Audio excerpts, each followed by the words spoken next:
For this video, we're going to do a latency and AV sync measurement on an actual wireless display. So we've talked about powering up the unit before, but here's what it's going to look like when it's powered up. Okay. We talked about where to download the software. There's videos for all of these things. Talked about mounting the sensors with the gear ties. And so I'm going to go ahead and just start the software up. Alright, this will normally probably come up in about this size. You can resize this to whatever size you want, so long as it's underneath the sensor on both screens. Alright, and we have the audio ping on,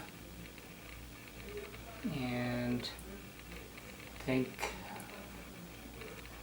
one of the things that can happen occasionally the first time, I'm going to go down here and I'm going to right click on the speaker and go to playback devices.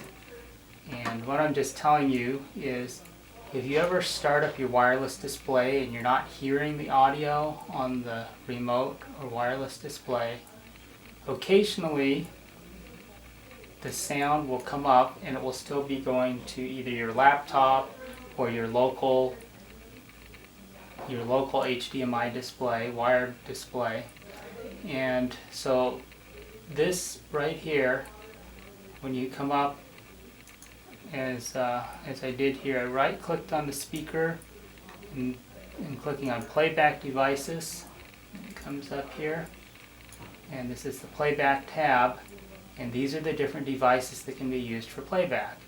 And in this case, since we're doing a wireless display, we want this Intel wide-eye audio device to be checked, as this check means it's the default device.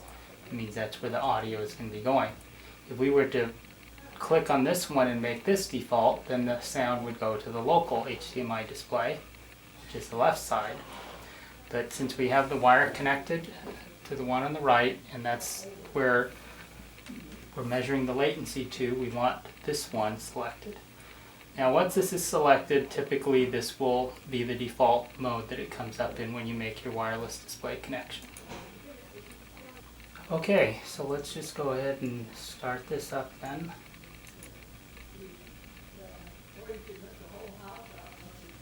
Alright, so what we're seeing here right now is an average latency of around 190. Okay, and the AV sync is minus 40 something, which means the audio is lagging the video. Of course, this is over on the right side now by about 40 milliseconds.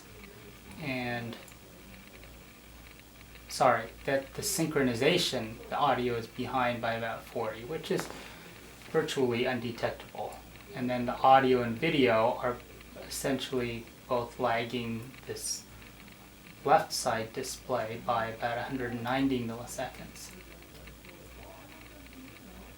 And I'll just point out that if you happen to see some big spikes at the beginning, at the very beginning, I call those outliers, and this average will be skewed by those. So when you save the data to your CSV file, you can discard those data points if you want. Next, let's talk briefly about the data that can be saved. I think you've seen several times. Okay, well, first of all, these buttons can be clicked to individually save the data. Each of these graph view windows will have a set of data. Or if I go start another capture, or if I go and shut down the whole program, if this prompt to save data is checked, it will ask me if I want to save the data before closing down and losing the data. So I'm just going to close this right now, and I'm going to say save using default file names to a single folder. So I can just say don't save anything this time and it won't ask me anymore, it will shut down. Or I can click to save with individual prompts, where for each one of these windows it will prompt me with the file dialog and a proposed file name.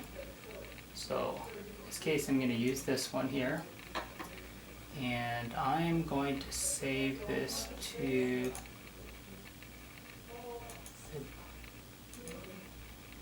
the downloads folder. Save it to, let's make a new folder here. I'm going to call it Latency.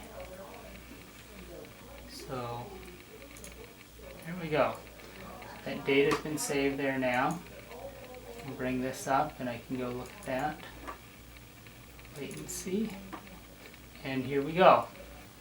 Now, these are .csv files, and they have an Excel icon because I have Microsoft Excel installed, and Microsoft recognizes that extension. So I'm going to go ahead and just double click on this.